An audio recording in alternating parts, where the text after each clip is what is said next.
We've just found MrBeast's Minecraft World Seed. And if you aren't up to date with what's going on, recently I posted a video about MrBeast's old Minecraft series, and during this series MrBeast would go on to state that the seed of the world he was playing on was his name, and I wanted to use the seed to generate a copy of this world to play on. But this would soon prove very, very challenging. You see, the first problem occurred when MrBeast said the world seed was his name, but this could have meant many different things. It could mean his real name, his username, his nicknames, or even one of his many different channel names. So this alone wouldn't be able to narrow down the seed for us. So after having no luck on finding the seed by myself, I decided to go to YouTube for help. So I recorded a short video basically just explaining everything that has happened so far, and that video blew up. It now sits at a little over 40,000 views so far, and I received a ton of comments and support from you guys trying to help me out and find the seed. But then I ran into an even bigger problem.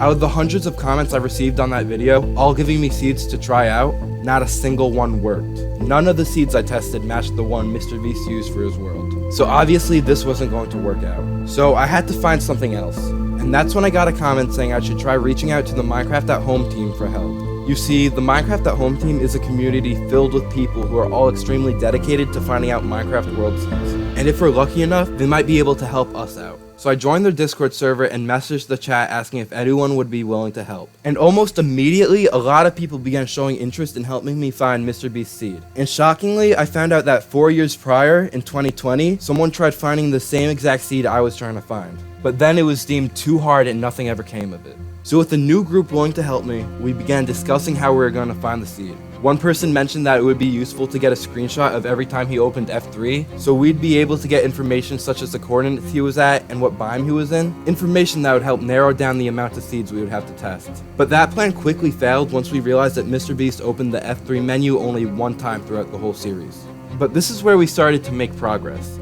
Remember how I said in 2020, someone else had previously tried finding the seed but failed? Well, one of the members who was originally helping that person still made a lot of progress towards finding the seed.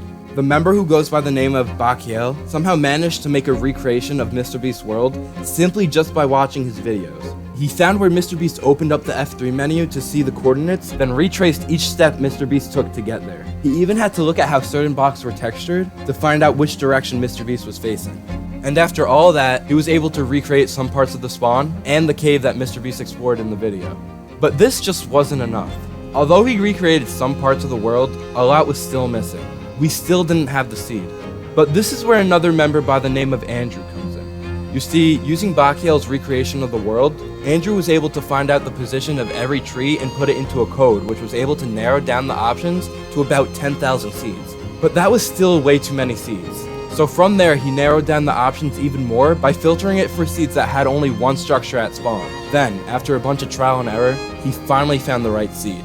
He found MrBeast's Minecraft World Seed. And right now, I'll put the seed on screen, and you guys may have noticed that the seed is not even MrBeast's name. Well, when you put in a custom word as a seed to your Minecraft world, it uses a formula to automatically convert it into a number. But when this happens, the randomized number can be no longer than 10 digits. But as you can see, the seed we found is way longer than 10 digits, closer to 20. Meaning that this whole time, the seed was never any of MrBeast's names. So I'll leave you with this. Was MrBeast lying to us this whole time? Was there a reason he never released the seed? What do you think is going on? Did he just make an honest mistake? Or is something much darker going on behind the scenes? I'd like to hear your thoughts in the comments. And huge thanks to everyone who helped me out with this project. Oh, and also there'll be a link in the description to a Google Doc which has the behind the scenes of everything in this video. And make sure you like and subscribe if you enjoyed these types of videos.